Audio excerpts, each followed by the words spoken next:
Hello everyone, welcome back. Today, part 2 of working on the character profiles. So yesterday, I did 3 characters, just like their intro for their profiles. I'm gonna go ahead and work on the other ones. So again, I'm just trying to I like to do little intros sometimes when it comes to the profile. Like when I give a little summary of who they are and all that, before I get to it, I like to have something like either adjectives describing them or a little quote or a few words. So I'll kind of go over one of them that I did yesterday. For Sienna, I put lived a life of adrenaline, indulgence, and fresh air until the guilt caught up, which matches pretty well for the story. And then for my other character,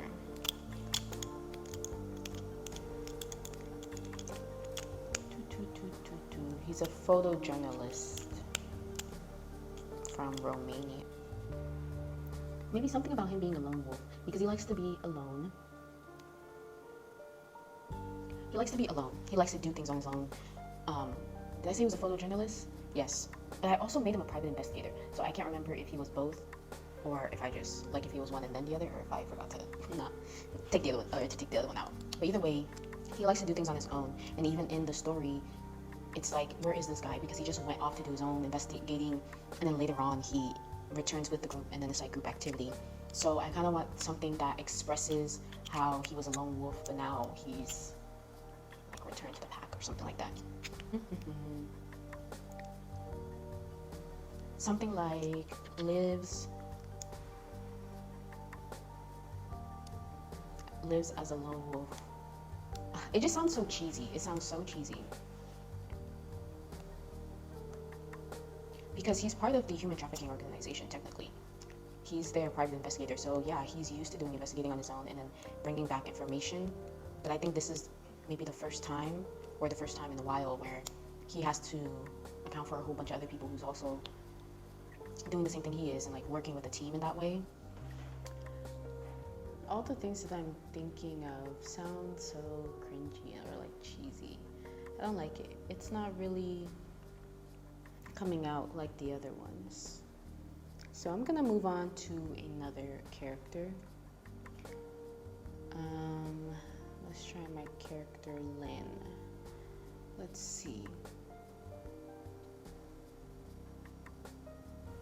Lived a life of comfort and certainty until an opportunity to escape arrived.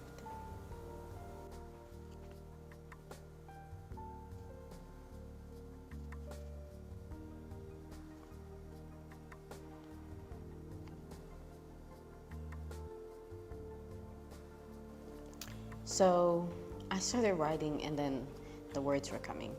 So I said, lived a life within her comfort zone, but when she ventured out of bounds, she found compromise, which fits pretty well.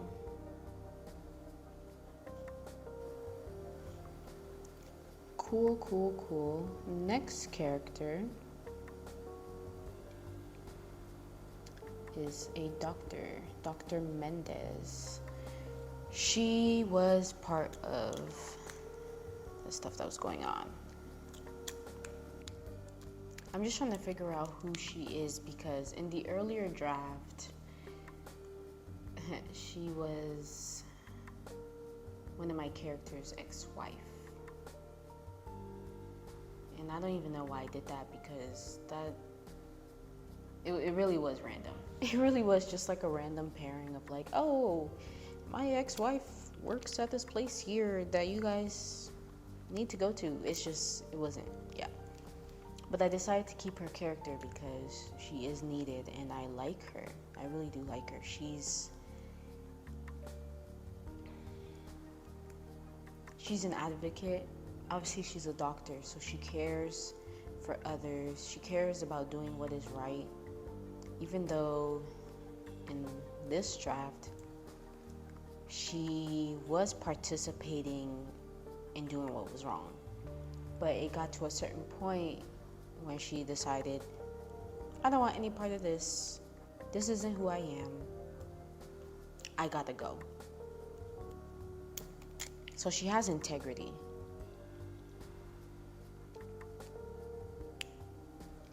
But for a little while, maybe she didn't.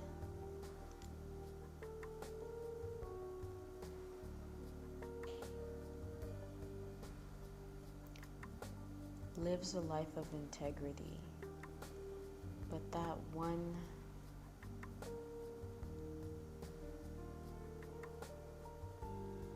what is that word for when you kind of like mess up, but it was a like kind of like a one-time thing, like a mess up, you know? Lives a life of integrity, but that one do haunts her.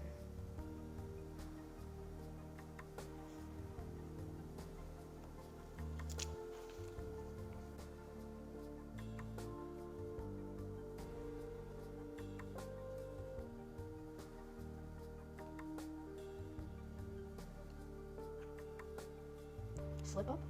I'm just gonna put that for now.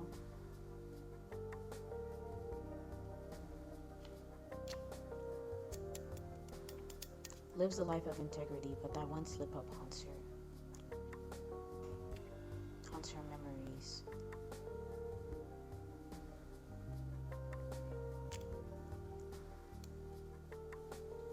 Next character. Okay, this is the head of the human trafficking organization. That they stop it. They don't run a human trafficking organization, but they are tasked with helping survivors of human trafficking. And she, as I said in the other video, my story is filled with characters who are dealing with their past and how it's motivating them or inspiring them to fight for what's right currently. And with her, because she has this whole organization, she's already starting from a place of, she knows how horrible people have been treated. She knows how unethical different companies can be and how people can easily choose to treat others like property and badly, because obviously if she's had this organization for a while, which they've had, they've helped to rescue lots of people, they've helped to provide health services and counseling and transitional living. So she's already in the business of seeing the worst of the worst and helping people to escape that. So her mind is just very focused. You know, these things aren't as shocking to her. It's just, obviously she is disgusted, but this is what she wanted to do. This is the industry and the type of life she wanted to live.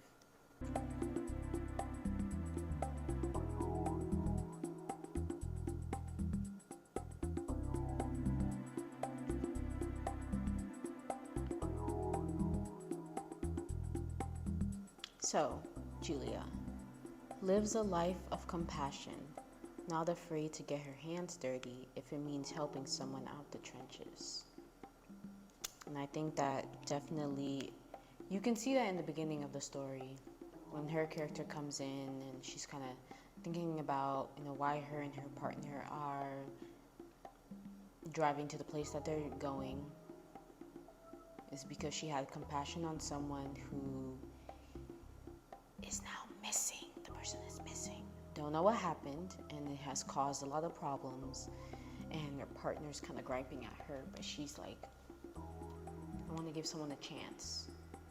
She wants to believe in someone, believe that they can be better and do better. That's who she is.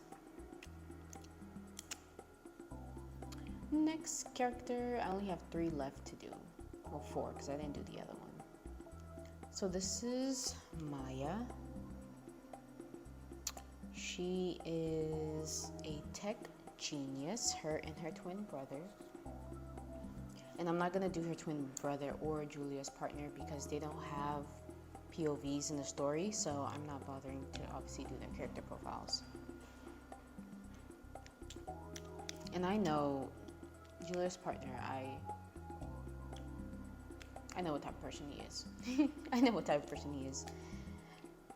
I keep changing his name because I don't want to give my characters the same first letter names. I kind of did that, but I heard that's not really good because readers can get it mixed up, which I agree on.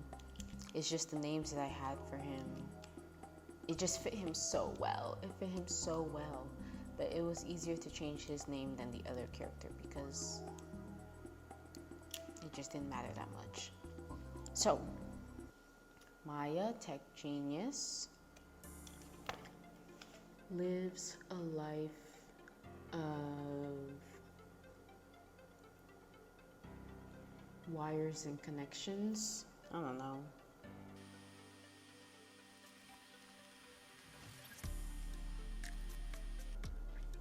Lives a life of wires and connections while simultaneously disconnected from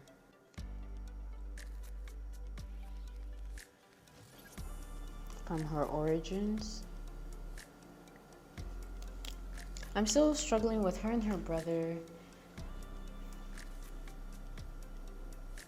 just their backstory. I don't know how I want their backstory to be like,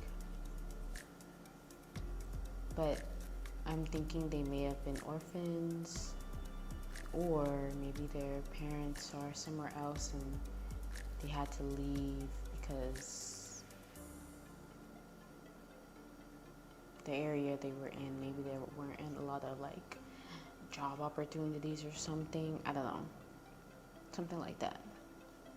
But I like this. Lives a life of wires and connections while simultaneously disconnected from her origins. I like that. I like that. Next, we have another tech genius. And he is extremely close with his family, but now he's away from.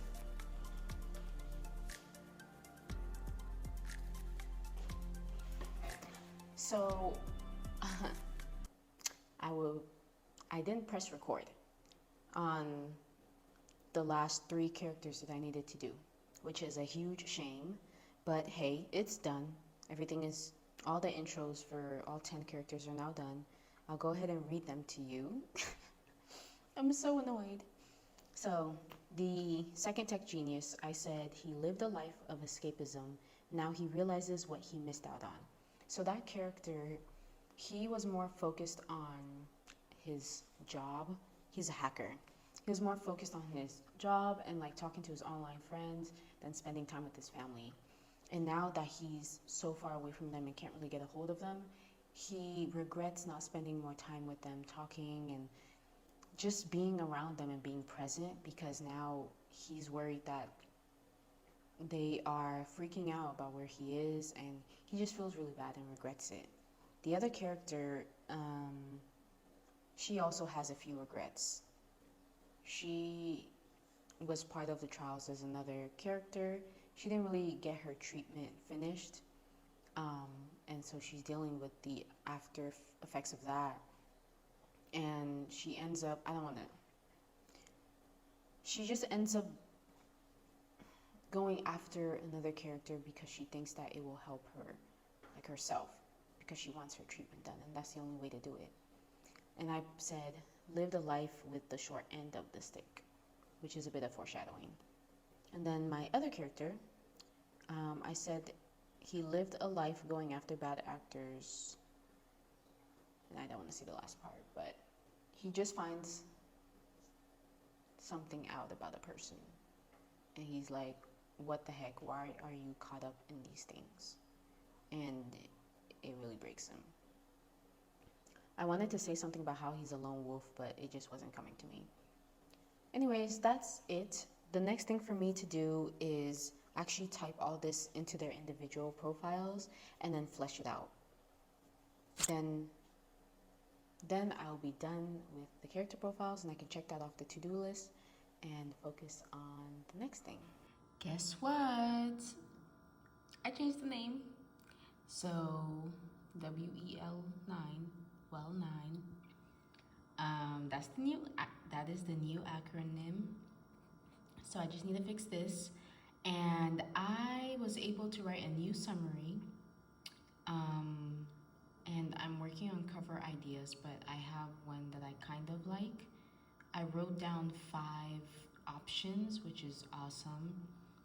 So what's next is, I guess, really finalizing a cover and then doing the character profiles and then finish world building. I'm so excited. So thank you for watching. Please subscribe and like this video, and I will see you in the next one. Bye.